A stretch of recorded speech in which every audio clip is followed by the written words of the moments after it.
కడుగబడినందున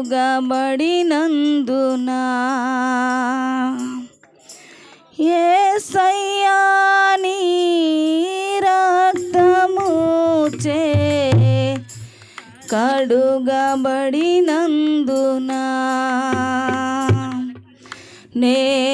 నేనెందుకని నీ సొత్తుగా మారితిని యేసయ్యా నీ రక్తముచే కడుగబడినందున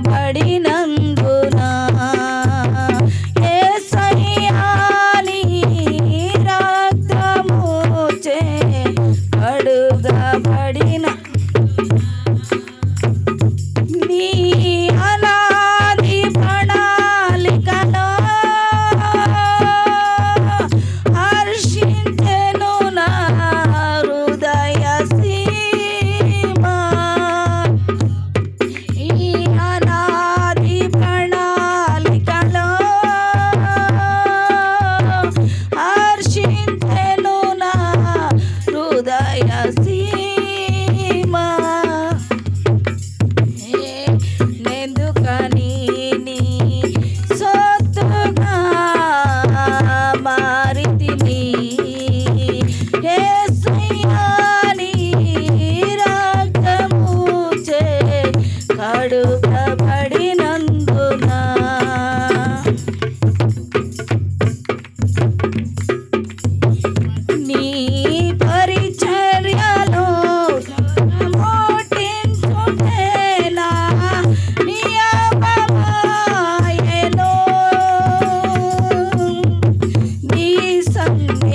కడుగబడినందున నేనెందుకని నీ సొత్తుగా మారితిని. నీలో నేనుండుటే నాలో నీ ఉండుటే నా ఆత్మీయ అనుభవమే. పరిశుద్ధాత్ముని అభిషేకముతోనే పరిపూర్ణత చెందేదా. నీలో నేనుండుటే నాలో నీ ఉండుటే నా ఆత్మీయ అనుభవమే. పరిశుద్ధాత్ముని అభిషేకముతోనే పరిపూర్ణత నా ధన్యత ఓ నా భాగ్యము ఏమని వివరింతును ఏమని వివరింతును. నా ధన్యత ఓ నా భాగ్యము ఏమని వివరింతును ఏమని వివరింతును. నా ధన్యత ఓ నా భాగ్యము ఏమని వివరింతును ఏమని వివరింతును. నే ధన్యత ఓ నా భాగ్యము ఏమని వివరింతును ఏమని వివరింతును. నేనెందుకని నీ సొత్తుగా మారితిని. యేసయ్యా నీ రక్తముచే కడుగబడినందున నేనెందుకని నీ సొత్తుగా మారితిని. యేసయ్యా నీ రక్తముచే కడుగబడినందున నీ అనాది ప్రణాళికలో హర్షించెను నా హృదయ సీమ. నీ అనాది హర్షించెను నా హృదయ సీమ. నేనెందుకని నీ సొత్తుగా మారితిని. యేసయ్యా నీ రక్తముచే కడుగబడినందున యేసయ్యా నీ రక్తముచే కడుగబడినందున యేసయ్యా నీ రక్తముచే కడుగబడినందున. హల్లెలూయా. చెప్పండి గట్టిగా స్తోత్రం చెప్తాం. హల్లెలూయా. రావాల పాడటానికి త్వరగా.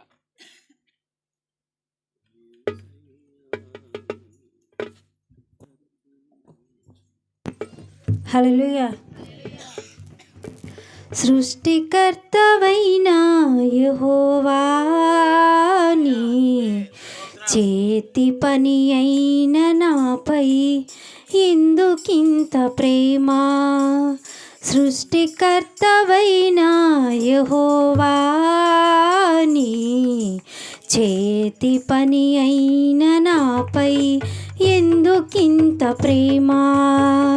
మంటికి రూపమిచ్చినావు, మహిమలో స్థానమిచ్చినావు. మంటికి రూపమిచ్చినావు, మహిమలో స్థానమిచ్చినావు. నాలో నిన్ను చూసావు,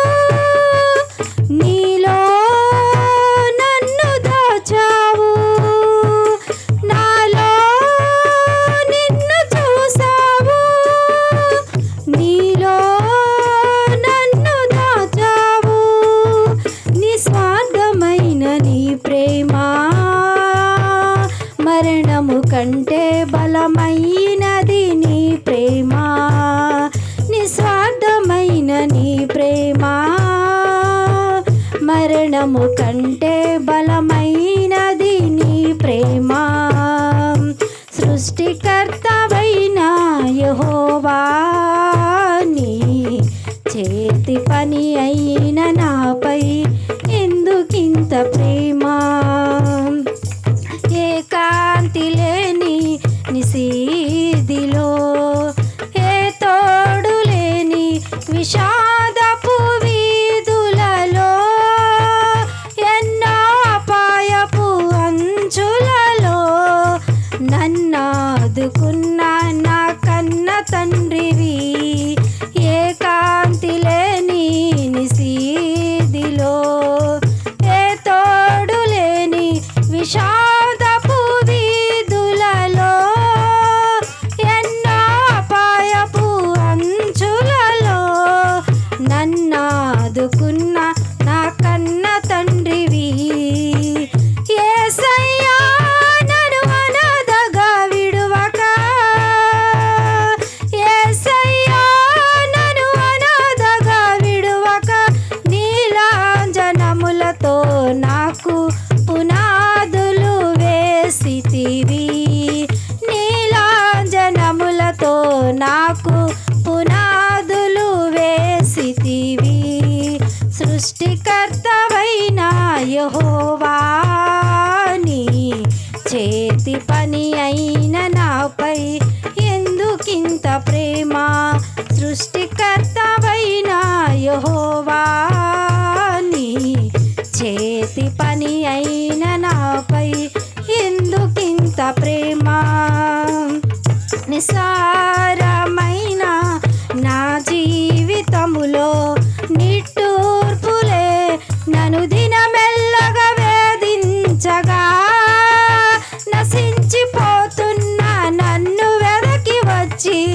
నన్నాకర్షించిన ప్రేమమూర్తివి నిసారమైన నా జీవితములో నిట్టూర్పులే నన్ను దినమెల్లగా వేధించగా నశించిపోతున్న నన్ను వెదకి వచ్చి నన్నాకర్షించిన ప్రేమమూర్తివి యేసయ్యా నన్ను కృపతో బలపరచి యేసయ్యా నన్ను కృపతో బలపరచి ఉల్లాస వస్త్రములను నాకు ధరింపజేసితివి సృష్టికర్తవైన యెహోవా నీ చేతి పని అయిన నాపై ఎందుకింత ప్రేమ మంటికి రూపమిచ్చినావు మహిమలో స్థానమిచ్చినావు మంటికి రూపమిచ్చినావు మహిమలో స్థానమిచ్చినావు నాలో నిన్ను చూసావు నీలో నన్ను దాచావు నాలో నిన్ను చూసావు నీలో నన్ను దాచావు నిస్వార్థమైన నీ ప్రేమ మరణము కంటే బలమైనది నీ ప్రేమ నిస్వార్థమైన నీ ప్రేమ మరణము కంటే బలమైనది నీ ప్రేమ సృష్టికర్తవైన యెహోవా నీ చేతి పని అయిన నాపై ఎందుకింత ప్రేమ హల్లెలూయా గట్టిగా ఒకసారి స్తోత్రాలు చెబుదాం హల్లెలూయా రెండు చేతులు చెబుదాం హల్లెలూయా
నేనుండాలేనయ్యా, నే బ్రతకాలేనయ్యా, యేసయ్యా నేనుండాలేనయ్యా, బ్రతకాలేనయ్యా, నీవే లేకుండా నేనుండాలేనయ్యా, నీ తోడే లేకుండా నే బ్రతకాలేనయ్యా, రాజా నీ సన్నిధిలోనే ఉంటానయ్యా, మనసారా ఆరాధిస్తూ బ్రతికేస్తానయ్యా, రాజా నీ సన్నిధిలోనే ఉంటానయ్యా, మనసారా ఆరాధిస్తూ బ్రతికేస్తానయ్యా, ఊపిరాగే వరకు నీతోనే జీవిస్తా, ఏ దారిలో నడిపినా నీ వెంటే నడిచొస్తా, ఊపిరాగే వరకు నీతోనే జీవిస్తా, ఏ దారిలో నడిపినా నీ వెంటే నడిచొస్తా, విశ్వానికి కర్త నీవే నా గమ్యము, నీ బాటలో నడుచుట ఎంతో ఇష్టము, విశ్వానికి కర్త నీవే నా గమ్యము, నీ బాటలో నడుచుట నాకెంతో ఇష్టము, నిన్ను మించిన దేవుడే లేనయ్యా, నిన్ను మించిన దేవుడే లేనయ్యా, యేసయ్యా యేసయ్యా యేసయ్యా యేసయ్యా, పిలవండి పిలవండి నోరు తెరిచి, యేసయ్యా యేసయ్యా యేసయ్యా యేసయ్యా, నా ఆనందం కోరేవాడా, నా ఆశలు తీర్చేవాడా, నా ఆనందం కోరేవాడా, నా ఆశలు తీర్చేవాడా, క్రియలున్న ప్రేమ నీది, నిజమైన ధన్యత నాది, యేసయ్యా అందరం కలిసి యేసయ్యా నోరా యేసయ్యా యేసయ్యా యేసయ్యా యేసయ్యా యేసయ్యా యేసయ్యా, నేనుండాలేనయ్యా, నే బ్రతకాలేనయ్యా, నేనుండాలేనయ్యా, నే బ్రతకాలేనయ్యా, నీవే లేకుండా నేనుండాలేనయ్యా, నీ తోడే లేకుండా నే బ్రతకాలేనయ్యా, యేసయ్యా యేసయ్యా యేసయ్యా యేసయ్యా యేసయ్యా యేసయ్యా యేసయ్యా, నీ మేళ్ళకు అలవాటై నీ పాదము వదలాకుండి, నీ మేళ్ళకు అలవాటై నీ పాదము వదలాకుండి, నీకిష్టమైన దారి కనుగొంటి నీతో చేరి, యేసయ్యా అందరం కలిసి స్వరాలు బిగ్గరగా యేసయ్యా యేసయ్యా యేసయ్యా యేసయ్యా యేసయ్యా యేసయ్యా యేసయ్యా యేసయ్యా యేసయ్యా యేసయ్యా యేసయ్యా యేసయ్యా యేసయ్యా యేసయ్యా, నేనుండాలేనయ్యా, నే బ్రతకాలేనయ్యా, నేనుండాలేనయ్యా, నే బ్రతకాలేనయ్యా, నీవే లేకుండా నేనుండాలేనయ్యా, నీ తోడే లేకుండా బ్రతుకాలేనయ్యా, మీరే లేకుండా నేనుండాలేనయ్యా, మీ తోడే లేకుండా నేను బ్రతుకాలేనయ్యా. యేసయ్యా యేసయ్యా యేసయ్యా యేసయ్యా యేసయ్యా యేసయ్యా యేసయ్యా యేసయ్యా యేసయ్యా యేసయ్యా యేసయ్యా యేసయ్యా యేసయ్యా యేసయ్యా యేసయ్యా యేసయ్యా యేసయ్యా యేసయ్యా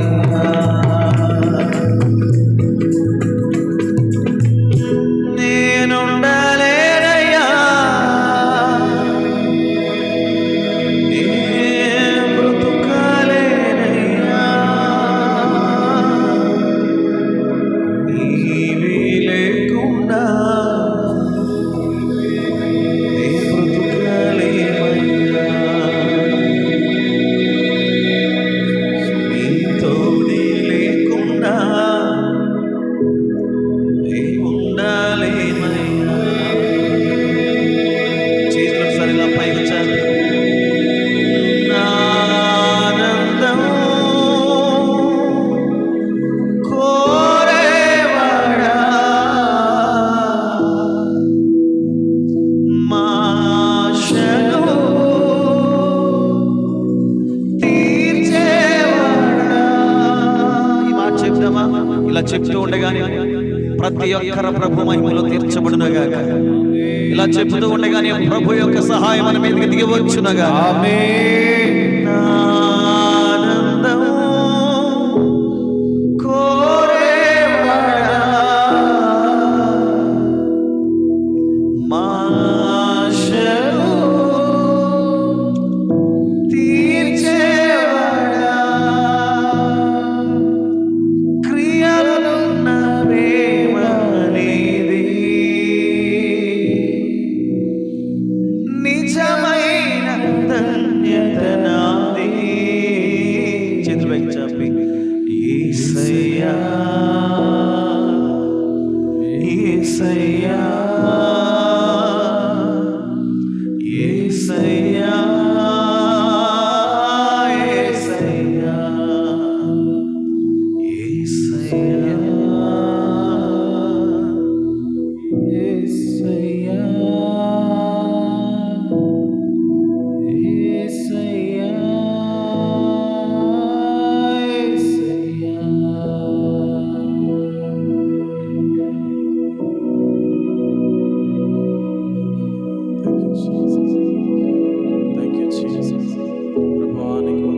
గొప్ప దేవానికి మేలు చేసే దేవుడు, ప్రతి కీడు తొలగించే దేవుడు నాయన, అద్భుత కార్యములు చేయవాడు.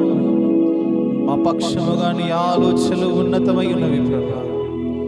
నీ బలమైన కార్యములు బట్టి, నీ శక్తి గల కార్యములు బట్టి, మా ఊహకు మించిన కార్యములు బట్టి మీకే కృతజ్ఞతాస్తుతులు చెల్లిస్తున్నాము నాయన. అయా నీ మేలును బట్టి, నీ కార్యములు బట్టి ప్రభా, అయా నీ పాదమును విడిచిపెట్టలేవు ప్రభా. నీవు తప్ప మాకు వేరొక ఆధారము లేదు నైనా, నీవు తప్ప వేరొక ఆశ్రయము లేదు తండ్రి. మా కొండ, మా కోట, మా ఎత్తైన దుర్గము నీవేనైనా. నీవు ఎంతైనా నమ్మదగిన దేవుడవు ప్రభా, మాకు చాలిన దేవుడవు నాయనా. మేము నమ్ముకొనదగిన మాకు సహాయకుడానికే స్తోత్రాలు ప్రభా. Thank you Jesus.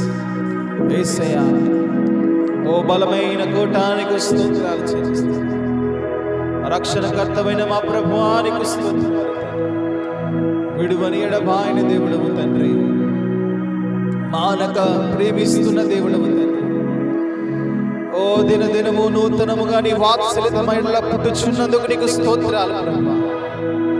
Lord, thank you Jesus, thank you Jesus, thank you Jesus. Thank you, Lord. Hallelujah. Hallelujah. Hallelujah.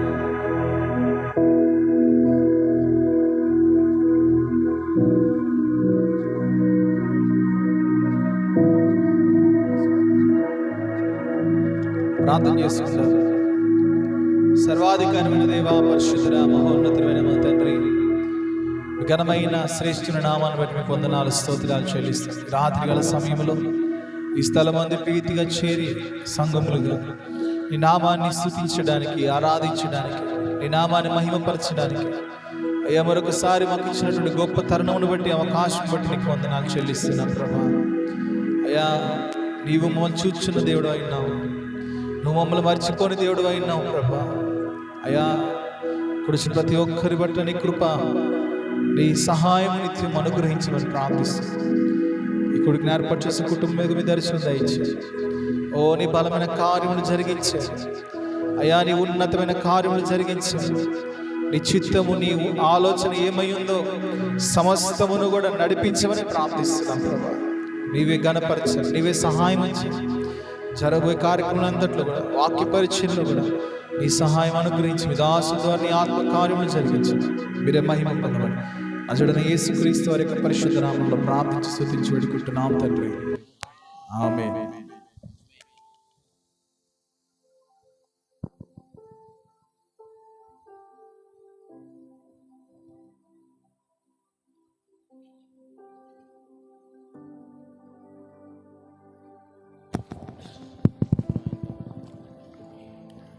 దేవునికి స్తోత్రం. సమయంలో 128వ కీర్తన అందరు తీయండి. 128వ కీర్తన మన మధ్యలో ఉన్నటువంటి బ్రదర్ విజయ్ దాన్ని చదువుతూ ఉంటాడు. తన వెనకాల మరి మనం కూడా ఫాలో అవుదాం. తీయండి 128వ కీర్తన విజయ్.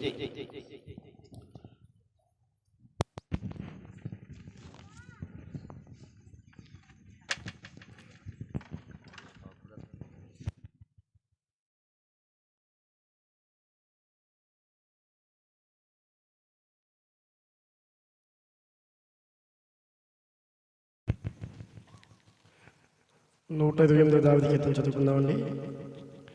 యెహోవా యందు భయభక్తులు కలిగి చెప్పండి. ఆయన త్రోవల యందు నడుచువారందరూ ధన్యులు. నిశ్చయముగా నీవు నీ చేతుల కష్టార్జితము అనుభవించదవు. నీవు ధన్యుడవు, నీకు మేలు కలుగును. నీ లోగిట నీ భార్య ఫలించు ద్రాక్షావళి వలె నుండును. నీ భోజనపు బల్ల చుట్టూ నీ పిల్లలు ఒలీవ మొక్కల వలె నుందురు.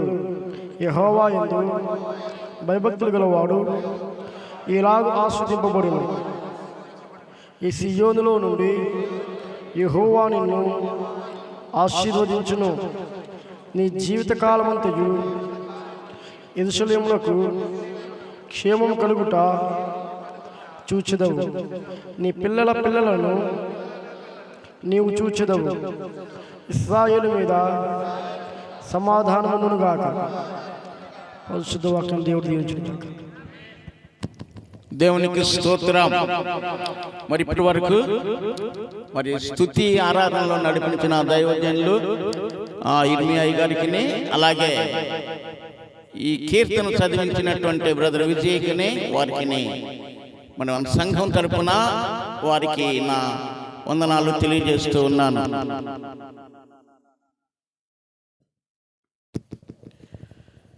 స్తోత్రం. అందరం కూడా చక్కగా మీ స్థలాల్లో కూర్చోండి. ఈ యొక్క రాత్రికాల సమయంలో మన మధ్యలో ఉన్నటువంటి సహోదరుడు మరి మనోజ్ తన జీవితంలో దేవుడు చేసినటువంటి మేలును మరి దాచి ఉంచక సంఘము ఎదుట బహిరంగముగా సాక్ష్యం చెప్పాలని వారికి ఈ సమయాన్ని అప్పగిస్తూ ఉన్నాను. స్తోత్రం కలుగును గాక.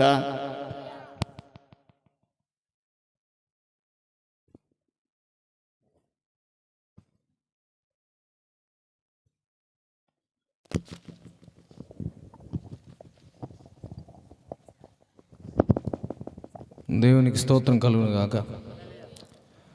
ఒకసారి అందరం దేవునికి వందనాలు చెల్లిద్దాం. దేవునికి స్తోత్రం. మొదటిగా ఈ కూడిక ఏర్పాటు చేసుకోవడానికి అన్ని విధాలుగా నన్ను బలపరిచిన దేవునికి, మన యేసు ప్రభు నామానికి నా వందనాలు, స్తోత్రాలు అన్నీ ఆయనకే. తర్వాత ఈ కూడికను ఏర్పాటు చేసుకుంటానని చెప్పగానే నన్ను, మా కుటుంబాన్ని ప్రేమించి ఏ భేదాలు చూడకుండా వచ్చిన ప్రతి ఒక్కరికి కూడా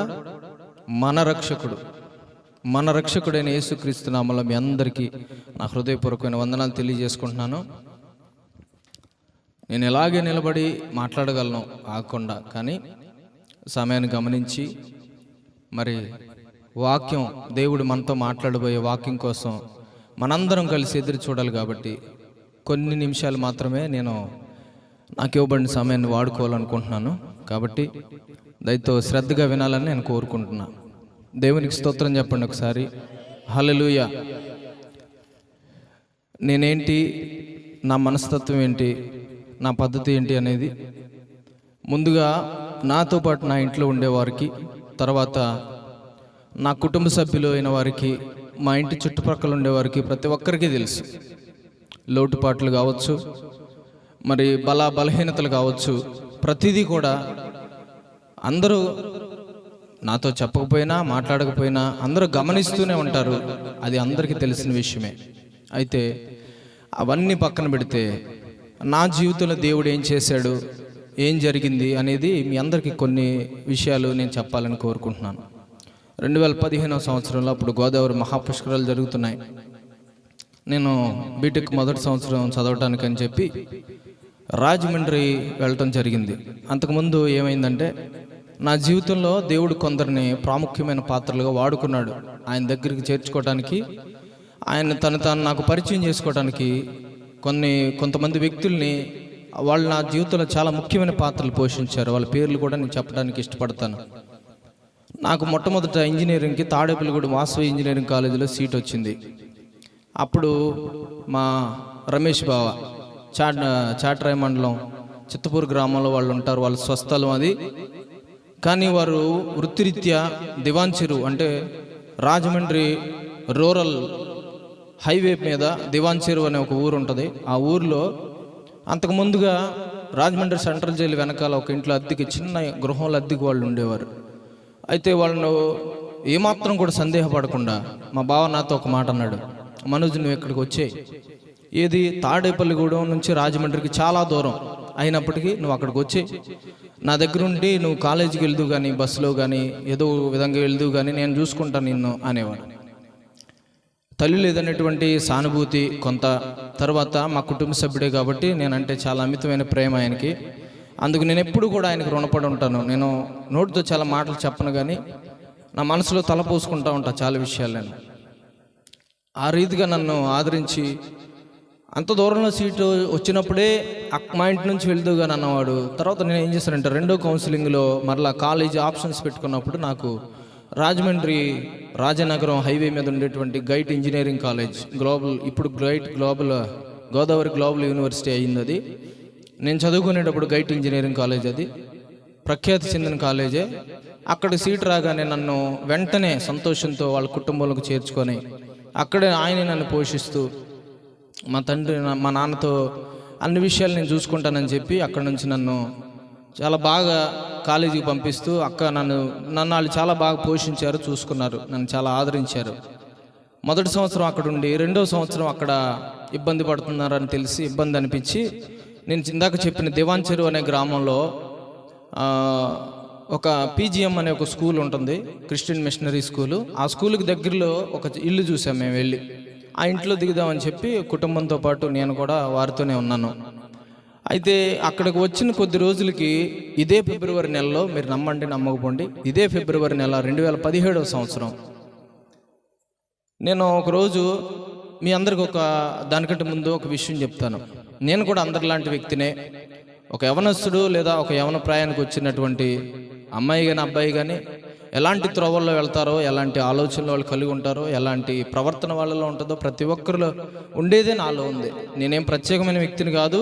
నేను లోపల చాలా బాధపడుతూ ఉండేవాడిని. అయితే ఆ సమయంలో ఆ స్కూల్, క్రిస్టియన్ మిషనరీ స్కూల్ ప్రాంగణంలో ఇలాగే ఒక సభ నిర్వహిస్తున్నారు, మహాసభలు పెడుతున్నారు.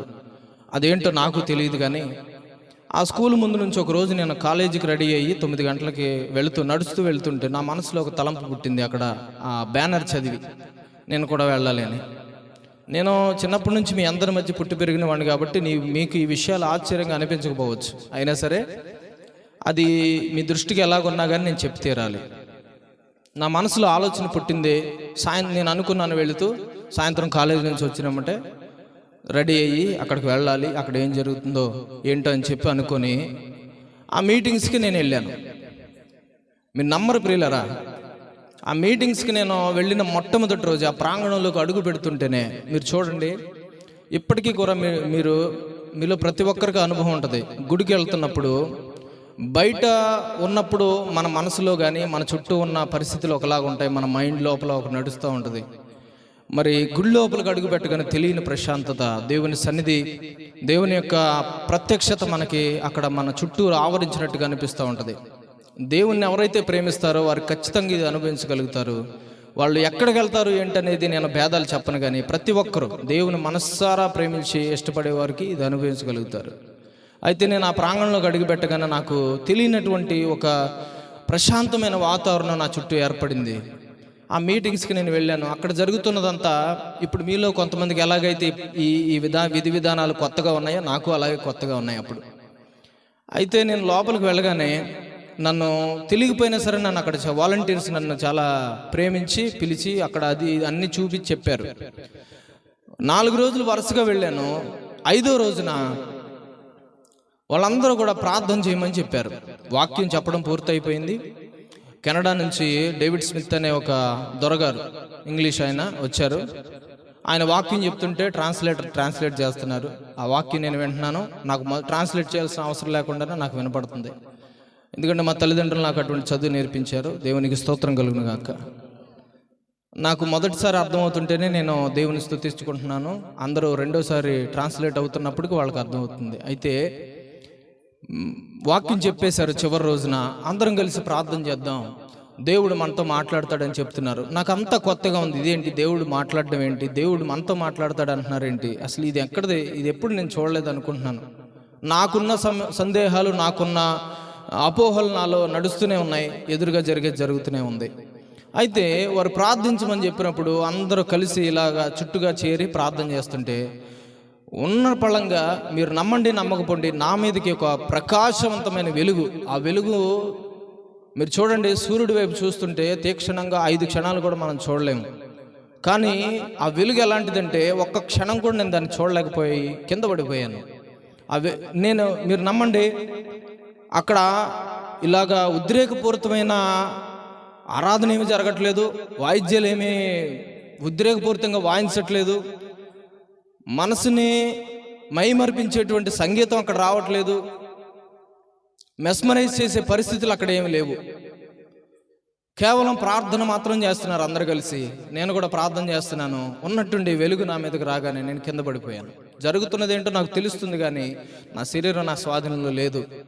ఆ సమయంలో కొందరు వ్యక్తులు నన్ను గమనించి, ఇతని పరిస్థితి ఏదో ఇబ్బందిగా ఉంది, అందరిలాగా లేదు, ఏదో తేడా ఉందని చెప్పి వారందరూ వచ్చి నన్ను పట్టుకొని నేను పడిపోయి ఉంటే నాకు పట్టుకొని ప్రార్థన చేస్తున్నారు. ప్రార్థన చేస్తుంటే తెలియకుండానే నేను కాళ్ళు చేతులు గిలగిల కొట్టుకోవడం, తన్నుకోవడం, ఆ కింద ఉన్న గడ్డి బీగటం, నోట్లో నుంచి సొంగలు గారటం, రకరకాలైన వేషాలు, అంటే ఒక విధమైనటువంటి ఇప్పుడు మీరు చూడండి, సింపుల్గా మీకు అర్థమయ్యే భాషలో చెప్తాను, ఇదంతా కాదు, కానీ ఒక దయ్యాలు పట్టిన వ్యక్తి లేదా ఒక పిచ్చి పట్టిన వ్యక్తి అట్లా ప్రవర్తిస్తాడు. నేను కూడా అలాగే ప్రవర్తించాను. వాళ్ళందరూ కూడా నన్ను పట్టుకోవడానికి చాలా కష్టపడిపోయారు. చేతులు ఒక చెయ్యి ఒకళ్ళు, ఒక కాలు ఒకళ్ళు, అలాగా 4-5 వ్యక్తులు నన్ను పట్టుకుని బంధించి, అంటే అలా పట్టుకుని ఆపితే కానీ నేను ఆగలేకపోయాను. అలాంటి అనుభవం నాకు ఆ రోజు ఎదురైంది. ఏం జరుగుతుందో నాకు తెలియట్లేదు. నాకు అనుభవం లేదు, అంతకుముందు ఎప్పుడు చూడలేదు. భయంగానూ ఉంది, ఆశ్చర్యంగానూ ఉంది. జరుగుతుందో నాకు తెలుస్తుంది, కానీ నేనే దాని కంట్రోల్, ఆ పరిస్థితిని నా స్వాధీనంలోకి తెచ్చుకోలేకపోతున్నా. అలాగా తన్నుకుంటుంటే కొందరు సహోదరులు నా దగ్గరికి వచ్చారు. వాళ్ళల్లో పాస్టర్ సుధాకర్ గారు, పాస్టర్ జెరమయ్య గారు, వీళ్ళు కూడా ఉన్నారు. ఒక మనిషి చెప్పేది నిజమని రుజువు కావడానికి బైబిల్ ప్రకారంగా చెప్తున్నాను. ఒక మనిషి చెప్పేది నిజమని తేలాలంటే ఎంతమంది సాక్షులు ఉండాలి? ఎంతమంది సాక్షులు ఉండాలి చెప్పండి? ఎంతమంది సాక్షులు ఉండాలి? ఇద్దరు లేక ఒకరు సాక్ష్యం అబద్ధం అయిపోద్ది, కానీ ఇద్దరు సాక్ష్యం అబద్ధం కాదు. ఇద్దరు లేక ముగ్గురు సాక్షులు ఉంటేనే ఆ మాట స్థిరపరచబడుతుందని పాత నిబంధన చెప్తుంది, క్రొత్త నిబంధన కూడా చెప్తుంది. ఇక్కడ ఇద్దరు సాక్షులు ఉన్నారు, మీరు వాళ్ళని అడగొచ్చు నేను చెప్పేది అబద్ధమా నిజమా అని. అయితే ఆ ఎన్కౌంటర్లో ఆ దేవుని ఎదుర్కొనేటువంటి ఆ సమయంలో ఏం జరుగుతుందో నాకు అర్థం కావట్లా. చివరాఖరికి మీరు నమ్మండి, భూమి మీద నుంచి ఒక అడుగున్నర లేదా 2 అడుగులు ఎత్తుకి నా శరీరం అట్లా పైకి లేచింది.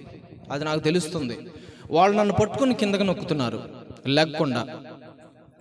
నా నోట్లో నుంచి ఒక వెచ్చటి ఆవిరి లాంటిది బయటికి రావడం, తర్వాత నా ఈ ఛాతిని చీల్చినంత బాధ నాకు కలగటం, అంత నొప్పి కలగటం నేను గమనించాను.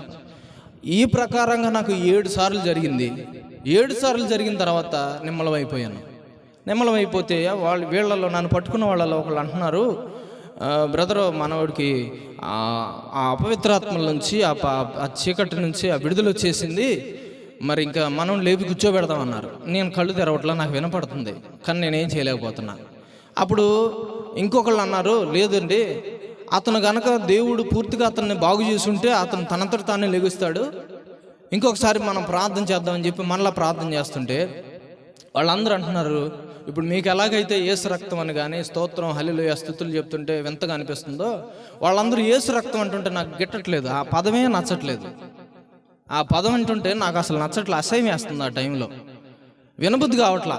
ఆ పదం ఏంటంటే ఏదో గుచ్చుతున్నట్టు, సూదులు పెట్టి గుచ్చుతున్నట్టుగా నాకు అనిపిస్తుంది. ఇంకా నేనేం చేయాలో నాకు తెలియట్లేదు. వాళ్ళందరూ పట్టుకుని మళ్ళీ ప్రార్థన చేస్తుంటే ఇక ఆఖరిసారి 8వసారి, ఇది 8వసారి నాలో నుండి మరి అది ఏ చీకటి శక్తి తెలియదు, కానీ అది నాలోంచి వెళ్ళిపోకముందు ఒకళ్ళు అడిగారు నన్ను, నువ్వు ఎవరు అంటే, మీరు నమ్మండి నమ్మకపోండి, మరలా ఎందుకని నమ్మండి నమ్మకపోండి అని ఈ మాట అంటున్నానంటే, మీకు ఇది వింతగా ఉండొచ్చు. 8వసారి అలా జరగకముందు నువ్వు ఎవరని నన్ను అడిగితే నేనేమన్నానంటే, నా నోటితో నేను సాతాను అన్నాను. నా నోటితో నేను సాతానని నేను ఆశ్చర్యపోతున్నాను. మళ్ళీ నేను సాతాను అన్నానేంటి అని నేనే ఆశ్చర్యపోతున్నాను. నాకేం జరుగుతుందో అర్థం కావట్లేదండి. అప్పుడు వాళ్ళు గట్టిగా ప్రార్థన చేశారు. దేవుని మహాకృపను బట్టి, మన ప్రభు అయిన యేసుక్రీస్తు వారి మహాకృపను బట్టి ఆ సమయంలో దేవుడు నాకు సంపూర్ణ విడుదల ఇచ్చాడు. ఆ రాత్రి వారు లేపకుండానే నేను లేచి నిలబడ్డాను. వారు అన్నారు, ఇంకేమన్నా బలహీనతగా ఉందా, నీరసంగా ఉందా అనగానే, వాస్తవంగా చెప్తాను ప్రియులారా, నాకు అంతకు ముందు లేనటువంటి బలం నాకు వచ్చింది, అంతకు ముందు లేని శక్తి నాకు దేవుడు ఇచ్చాడు. చాలామంది అనుకుంటారు, ఈ పుస్తకం తెరిచి మాట్లాడితేనే అద్భుతాలు, ఈ పుస్తకం తెరిచి మాట్లాడితేనే ఆశ్చర్యకార్యాలు, ఈ పుస్తకం తెరిచి మాట్లాడితేనే అద్భుత కార్యాలు, ఈ పుస్తకం తెరిచి మాట్లాడితేనే అదిగో ఆ భక్తుడితో దేవుడు ఎలా మాట్లాడాడు, ఈ భక్తుడితో దేవుడు ఎలా మాట్లాడాడు, ఆ ప్రవక్తతో దేవుడు ఎలా మాట్లాడాడు, ఈ పుస్తకం మూసేస్తే ఈ రోజుల్లో దయ్యాలు పోతాలేంటి, ఈ పుస్తకం మూసేస్తే ఈ రోజుల్లో అద్భుత కార్యాలు ఆశ్చర్యకార్యాలేంటి, అదంతా బూటకం అని చెప్పి చాలామంది అనుకుంటారు. కానీ మీ నమ్మకాన్ని బట్టి దేవుడు తన కార్యాలు జరిగించకుండా ఉండడం, మీ అపనమ్మకాన్ని బట్టి దేవుడు తనేంటో తను ప్రూవ్ చేసుకుండా మానడం. ఆయన ఎటువంటి వాడంటే, కాలాలు మారినా, యుగాలు మారినా, తరాలు మారినా, ఎన్ని క్రొత్త యుగాలు పుట్టుకొచ్చినా కానీ నిన్న నేడు నిరంతరం ఒకటే రీతిగా పనిచేస్తాడు ఆయన. దేవునికి స్తోత్రం కలుగును గాక. నువ్వు నమ్మలేదని ఆయన సిగ్గుపడిపోయి తన కార్యాలు చేయకుండా ఆగిపోయేవాడు కాదు.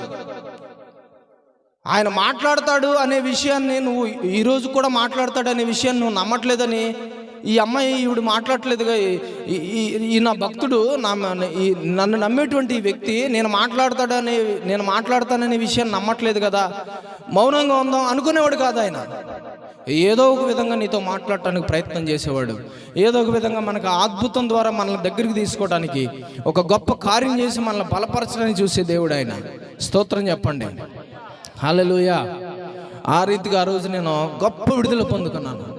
8 దురాత్మలు నాలో నుంచి బయటకు వెళ్ళడం నేను స్వయంగా అనుభవించాను. It was my personal encounter with God. దేవునికి స్తోత్రం కలుగును గాక. అది నేను మొట్టమొదటిసారి దేవుని ఎదుర్కొన్నటువంటి సంబంధం, పరిస్థితి. చచ్చిపోయినట్టు అయిపోయింది నాకు, ఒక్కసారి చచ్చిపోయినట్టు అయిపోయింది.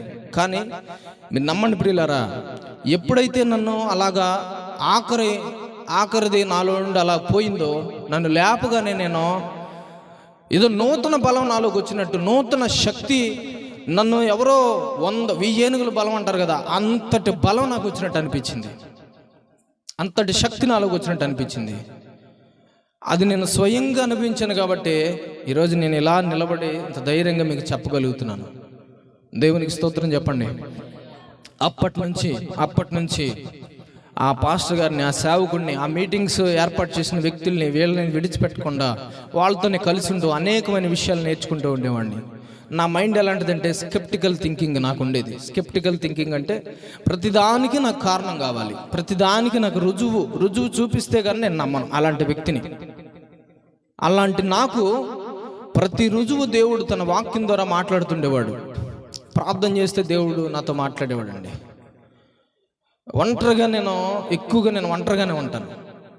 ఒంటరిగా ఉండేటప్పుడు దేవుడు నాకు ఎన్నో విషయాలు చెప్తా ఉండేవాడు. ఇది మీరు నమ్మకుండా ఉండలేరు. ఎందుకంటే మనం ఉన్న విశ్వాసం అటువంటిది. కానీ మనకు ఆ అనుభవం ఎప్పుడు లేదు కాబట్టి కొన్నిసార్లు నమ్మలేము. దేవునికి స్తోత్రం కలుగును గాక. అయితే దేవుని మహాకృపను బట్టి 2018వ సంవత్సరంలో నేను క్రీస్తు నామంలో బాప్తిస్వం పొందాను. బాప్తిస్వం అంటే మరి ఏదో కాదు, కానీ పాత జీవితాన్ని వదిలిపెట్టి, ఆ పాత జీవితాన్ని సమాధి చేసి, ఆ అలవాట్లు, ఆ యవనేచ్ఛలు, ఆ దురలవాట్లు, ఆ ఆలోచనలన్నీ కూడా పక్కన పెట్టి చంపేసి క్రొత్త వ్యక్తిగా బతకడమే బాప్తిస్వం అంటే. దేవునికి స్తోత్రం చెప్పండి. నేను బాప్తిస్వం పొందుకొని చాలా విషయాల్లో పడుతూ లేస్తూ అనేకమైన అనుభవాలు నేర్చుకుంటూ, మరి ఇక్కడ ఉన్నటువంటి ఈ వ్యక్తుల ద్వారా నేను ఎందుకు వీళ్ళనే పిలిచానంటే, వీళ్ళు మీకు యూట్యూబ్లో millions of views, thousands of వ్యూస్లో కనపడరు వీళ్ళు. అయినా నాకు వీళ్ళు కావాలి. ఎందుకంటే నా జీవితంలో ప్రాముఖ్యమైనటువంటి, నేను దేవుని దగ్గర అవడానికి, దేవుడిని ఇంకా తెలుసుకోవడానికి ముఖ్య పాత్రలు పోషించిన వ్యక్తులు వీళ్ళు. కాబట్టి నేను వీళ్ళని మాత్రమే పిలుచుకున్నాను. దేవునికి స్తోత్రం కలుగును గాక. వీరిని నా జీవితంలో నన్ను బలపరచడానికి దేవుడు గొప్పగా వాడుకున్నాడు. వారి పరిచయలను దేవుడు దీవించాలని మీరు ప్రార్థన చేయండి. అయితే నేను ఆ ప్రకారంగా 2019వ సంవత్సరంలో బీటెక్ పూర్తి చేసుకున్నాను. ఇక్కడికి కొంతవరకే నా సాక్ష్యం అయింది. ఇక్కడి నుంచి నేను చాలా క్లుప్తంగా చెప్పి ముగించేస్తాను, ఎందుకంటే సమయం చాలా అయిపోయింది. ఈ విషయాన్ని మీకు ఎంత వివరంగా ఎందుకు చెప్పానంటే, మీరు చాలామందికి సందేహాలు, చాలామందికి అనుమానాలు, అంటే వేరే విధంగా కాదు, ఒక ప్రశ్న, నన్ను చూసే వ్యక్తులకి ఒక క్వశ్చన్ మార్క్ ఉండిపోద్ది ఎప్పుడైనా సరే. అది నాకు తెలుసు. ఒక క్వశ్చన్ మార్క్ ఉంటుంది. ఆ క్వశ్చన్ మార్క్ ఉండకూడదని దాన్ని తుడిచేసి ఫుల్ స్టాప్ పెట్టాలని, అంటే ఒక సమాధానాన్ని ఇచ్చి ఒక ఆన్సర్ ఇవ్వాలని చెప్పి ఈ విషయాన్ని ఇంత వివరంగా చెప్పాను. తర్వాత జరిగేది నేను స్పీడ్గా చెప్పుకుంటూ వెళ్ళిపోతాను. ఆ తర్వాత బీటెక్ పూర్తయ్యేటప్పటికి దేవుని సేవ చేయాలని చెప్పి నన్ను దేవుడు చాలా ప్రోత్సహించాడు, నాతో మాట్లాడాడు, నన్ను బలపరిచాడు. ఆయన సేవలోకి వెళ్ళాలంటే కుటుంబ పరిస్థితి సహకరించేది కాదు. సాధారణంగా తల్లిదండ్రులు అనుకుంటారు, నా కొడుకు, నా కూతురు గొప్పవాళ్ళు అవ్వాలి, చదువులు చదువుకొని ఇతరుల కంటే కూడా వాళ్ళ మంచి పేరు తెచ్చుకోవాలి, ఒక మంచి జాబ్ తెచ్చుకొని మంచి జీతంతో వాళ్ళ జీవితాల్లో చక్కగా కట్టుకోవాలని చెప్పి అనుకుంటారు. కానీ మరి నా మనసులో అయితే ఆలోచనలు లేవు. ఎవరితో చెప్పుకోలేను, ఎవరితో నేను పంచుకోలేను. ఆ పరిస్థితిలో నేను ఉన్నప్పుడు చాలా బాధపడుతుండేవాడిని. దేవుడు నాతో మాట్లాడి నన్ను బలపరిచేవాడు వీళ్ళ ద్వారాగా. 2020-21 సంవత్సరాల్లో ఇంకా నేను దేవునికి దగ్గర అయ్యాను. దేవుని సేవలో, పరిచర్లో ఉండాలి. ఒకవైపు ఉద్యోగం చేస్తున్నా సరే, ఇంకోవైపు దేవుని సేవ చేయాలని చెప్పి నేను ఆశపడ్డాను. ఆ ప్రకారంగానే దేవుడు నన్ను చాలా విధాలుగా నడిపించాడు. అయితే 2019లో నేను బీటెక్ పూర్తయ్యి ఆఖరి పరీక్షలు రాస్తుండేసరికి నాకు ఇంటి నుంచి ఫోన్ వచ్చింది. ఏమనంటే మా నాన్న అంట అక్కడ వాలీబాల్ ఇప్పుడంటే ఫాదర్ గారు మన విచారణ అయిన తర్వాత ఫాదర్ గారు హౌస్ చేశారు, కానీ ఇంతకుముందు మీ అందరికీ తెలుసు వాలీబాల్ కోర్టు ఇక్కడే ఉండేది, చింత చెట్లు కూడా ఉండేవి. కుర్రోళ్ళు వాలీబాల్ ఆడుతుంటే పెద్దవాళ్ళు అందరూ చక్కగా అక్కడికి వెళ్ళి మా తాతయ్య మా నాన్న అక్కడికి వెళ్ళి కూర్చొని వాలీబాల్ చూసేవాడు. మా నాన్న అంట అక్కడ వాలీబాల్కు ఆడుతూ కూర్చొని లెగలేకపోతున్నాడంట, అక్కడ కూర్చొని ఇక లెగలేకపోతున్నాడంట. మా నాన్న అన్నాడు, తర్వాత చాలా కాలం గడిచిపోయిన తర్వాత మా నాన్న అంటున్నాడు నాతో, ఆ రోజు నేను లెగలేకపోయేసరికి అందరూ అనుకున్నారు వీడి పని అయిపోయింది అనుకున్నారు అని చెప్తుంటే నేను చాలా చాలా బాధపడ్డాను. బయటకు కనబడలేదు కానీ బాధపడ్డాను. మా నాన్నకు అలాంటి పరిస్థితి వచ్చినప్పుడు అందుబాటులో మా అక్క గురించి నేను చెప్పాలంటే చాలా చెప్పొచ్చు. అయితే నేను లేనప్పుడు వాళ్ళే మా నాన్న బాగోగులన్నీ చూసుకున్నారు. మా నాన్న ఆ రోజు లెగలేని పరిస్థితిలో ఉంటే ఫోన్ల ద్వారాగా మా అక్కకు తెలిస్తే మా అక్క బావ తీసుకెళ్ళి వాళ్ళ దగ్గర పెట్టుకొని నాకు ఫోన్ చేసి నన్ను హాస్పిటల్కి రప్పించారు. హాస్పిటల్లో ఎన్ని టెస్టులు చేసినా కానీ అది ఏంటో తెలియట్లేదు. మా నాన్నకి కాళ్ళు చేతులు పట్టులు తప్పిపోయినాయి, వదిలేసినాయి. అసలు ఆయన ఒక్కొక్కసారి అయితే నేను చేతులతో ఎత్తుకొని ఆయనకి పరిచయం చేయాలి, ఆయనకి బాగోలు చూసుకోవాల్సిన పరిస్థితి వచ్చింది. అది ఏంటో అర్థమయ్యేది కాదు. అయితే 2 సంవత్సరాలు 2021లోనే విజయవాడ గవర్నమెంట్ హాస్పిటల్కి తీసుకెళ్ళినప్పుడు అక్కడ డాక్టర్ గారు ఒక వారం రోజులు మా నాన్న బాగా పరీక్ష చేసి అబ్జర్వేషన్లో పెట్టి ఆవిడ చెప్పింది ఏంటంటే మీ నాన్నగారికి పొటాషియం అనే ఒక లోహం ఒంట్లో నుంచి పాస్ ద్వారాగా బయటకు వెళ్ళిపోతుంది. ఆ పొటాషియం ఎక్కువ మోతాదులో బయటకు వెళ్ళిపోవటం వల్ల నరాలు అనేవి బలం పట్టు వదిలేసి కాళ్ళు చేతులు కూడా పనిచేయకుండా అయిపోతున్నాయి అని చెప్పారు. అయితే అప్పటికది క్యూర్ అయింది, కానీ దానికి ఒక చిన్న మందు మాత్రమే ఇచ్చారు. వాళ్ళు చెప్పింది ఏంటంటే, నిజంగా చెప్తున్నాను, డాక్టర్లు చెప్పింది ఏంటంటే మా నాన్నకు వచ్చిన ఈ వ్యాధి ఇండియా లాంటి దేశంతో పోల్చుకుంటే ఇండియా జనాభా ఇప్పుడు ఎంతో మీకు తెలుసు. ఒక భారతదేశంతో పోల్చుకుంటే అంత జనాభాలో 4 మాత్రమే వచ్చే వ్యాధి అంట అది. ఇన్ని కోట్ల జనాభాలో 4 మాత్రమే వచ్చేటువంటి వ్యాధి అంట అది. అలాంటి వ్యాధి నుంచి ఇన్ని సంవత్సరాలుగా మమ్మల్ని నడిపిస్తూ, ఎలాగైతే ఇశ్రాయేలు ప్రజల్ని దేవుడు నడిపించాడో, పక్షిరాజు రెక్కల మీద తన పిల్లల్ని ఎత్తుకున్నట్టు, కోడి తన రెక్కల కింద పిల్లల్ని చేర్చుకున్నట్టుగా దేవుడు తన ప్రజల్ని నడిపించాడు.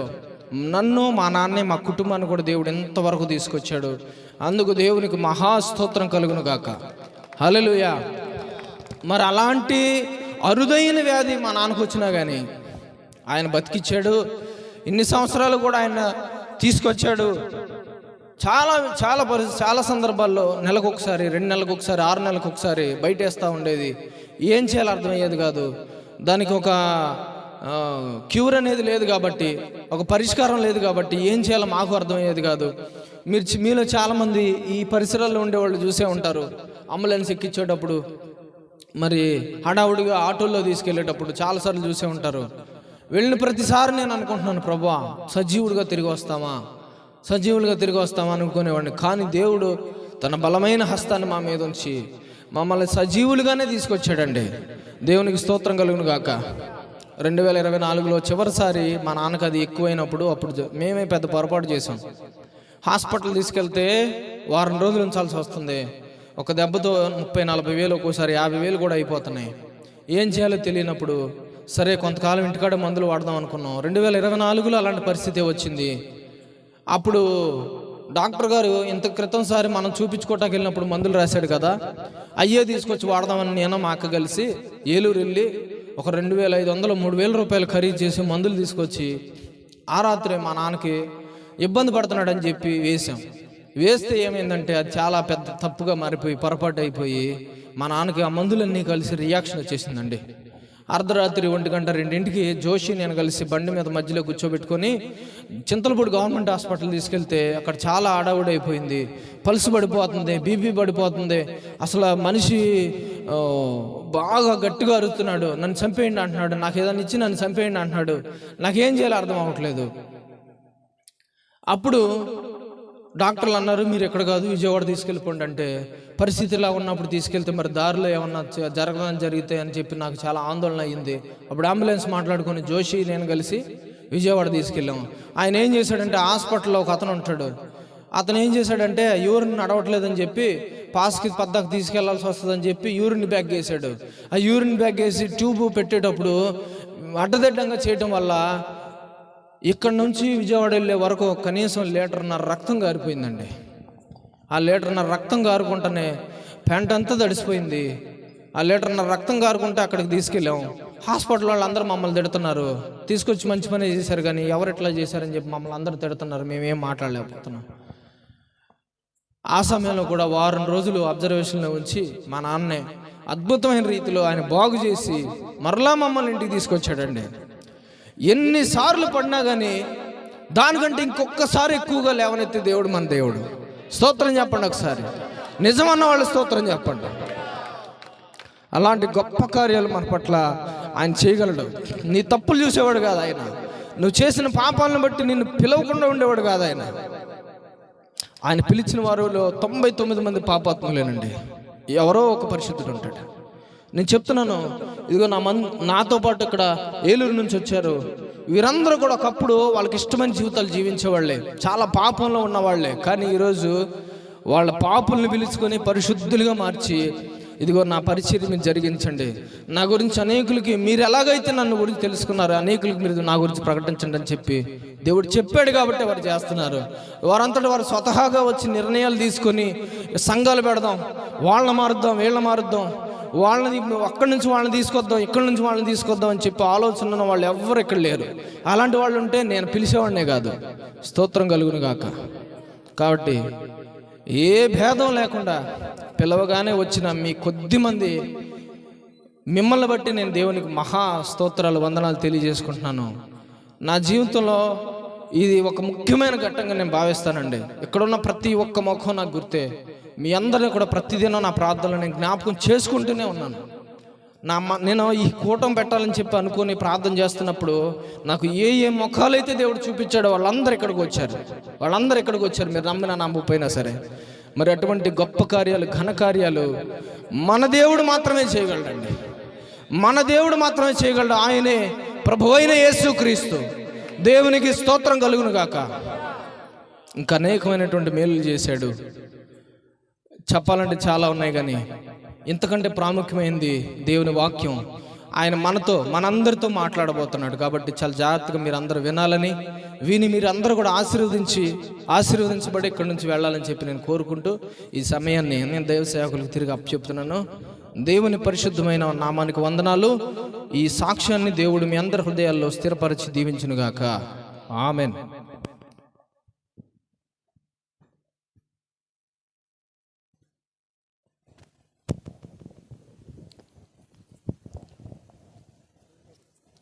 యేసుక్రీస్తు నామం పేరట మీ అందరికీ శుభాభివందనాలు తెలియపరుస్తూ ఉన్నాను. స్తోత్రం. మరి ఇప్పుడు వరకు చెప్పుకొచ్చారు. దీన్ని ఏమంటారంటే మారు మనసు అంటారు. యా మనసు? మాయ మనసా? మారు మనస్సు అంటే ఏంటి? నీవు మాట్లాడితే ఆ మాటే కాదు, నువ్వు చేస్తున్నటువంటి చెడు కార్యాన్ని వదిలేసి చేయకుండా మానివేయటమే మారు మనస్సు. అర్థమైందిగా? సీరియల్ చూసే బుద్ధి నీకు ఉంది. మారు మనసులో ఒక భాగం ఏంటంటే ఆ సీరియల్ని చూడటం మానేసి యేసు ప్రభుని ఆరాధన చేయటమే మారు మనసు. దేవునికి స్తోత్రం. యేసుక్రీస్తు అనగా రక్షకుడు. ఎవరో రక్షకుడు ఆయన కనుక రక్షణ కలగజేసేది ఒక యేసుక్రీస్తు ప్రభు మాత్రమే. ఎవరి ద్వారా రక్షణ? ఎవరి ఆకాశము క్రింద ఇవ్వబడిన నామములలో ఏ నామమున రక్షణ కలుగదు, యేసు నామమున మాత్రమే రక్షణ అని నా సొంత మాటలు కాదు ఇవి. రోమా పత్రికలో ఆ మాట బైబిల్లో రాయబడింది. కనుక రక్షణనిచ్చుట యెహోవాది, రక్షణ పొందాలి, ప్రతి మనుష్యుడు రక్షించబడాలి.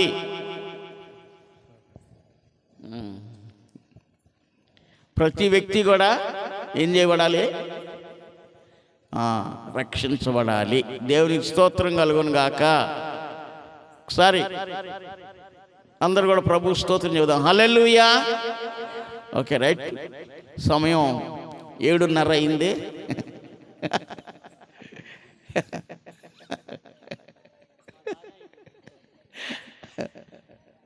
సరే, ఓకే. మరి సమయం అవుతూ ఉంది కనుక మనం దేవుని యొక్క వాక్యం మరి విందాం. ఈ పరిస్థితిని బట్టి నేను ఒక సందర్భాన్ని చెబుతాను. యేసు ప్రభు జన్మించినప్పుడు గొర్రెల కాపర్లు ఏం చేస్తున్నారంట? పొలంలో ఉండి తమ మందను, ఏ టైం అది? రాత్రికాలం, బాగా చలికాలం. వార్త వినబడేసరికి శరీరాల్లో నుండి చలేం అయిపోయిందో కానీ వెచ్చదనం అది పుట్టుకొచ్చింది. ఆ రీతిగానే మరి ఇప్పుడు చలిగా ఉంది. అయినా సరే దేవుని యొక్క వాక్యం ప్రాముఖ్యమైంది. మన మధ్యలో దైవజనులు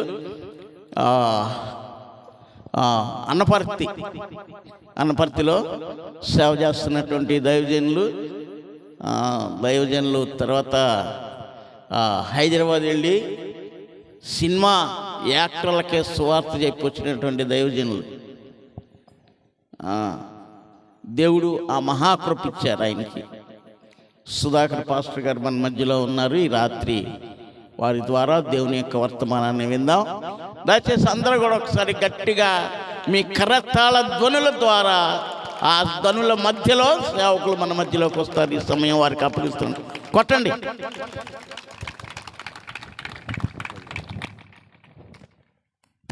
మన ప్రభు అయిన యేసుక్రీస్తు నామానికి సమస్త మహిమ, ఘనత, ప్రభావాలు కలుగునుగాక. చేతులు ఒకసారి పైకి చాపి బిగ్గరగా దేవునికి స్తోత్రం చెప్తారా? ప్రార్థన ఎంతవరకు బిగ్గరగా స్తోత్రాలు చెప్తూనే ఉండాలి, ఆమేనని చెప్తూ ఉండాలి. పక్క వరకు సర్వందనాలు చెప్పండి, గట్టిగా మాట్లాడాలి. బాగున్నారని అడగండి ఒకసారి. నవ్వుతూ ఉండండి. ప్రార్థన ఎవరికి అని చెప్పండి ఒకసారి. హల్లెలూయా. నిద్ర వచ్చినా, కష్టం వచ్చినా, మంచు వచ్చినా కొద్ది నిమిషాలే. దేవుని యొక్క మహాకృప ఈ రాత్రి మనం అందరము దేవుని నామాన్ని గణపరచడానికి దేవుడు మనలందరినీ జతపరిచినందుకు నేను ప్రభుని స్తుతిస్తున్నాను. దైవజనులు, అభిషక్తులు, మరి బిషప్ అయ్య గారికి, యేసురత్నమయ్య గారికి, పాస్టమ్ గారికి, వారి సంఘానికి ప్రత్యేకమైన వందనాలు మరి చెల్లిస్తున్నాను. అలాగే ఏలూరు పరిసర ప్రాంతంలో పరిచయం చేస్తున్న దైవజనులు, మరి జెర్మియా పాస్టర్ గారికి, మరి తోటి సహోదరులు అబ్రహాం గారు, దావీదు గారికి, నాతో పాటు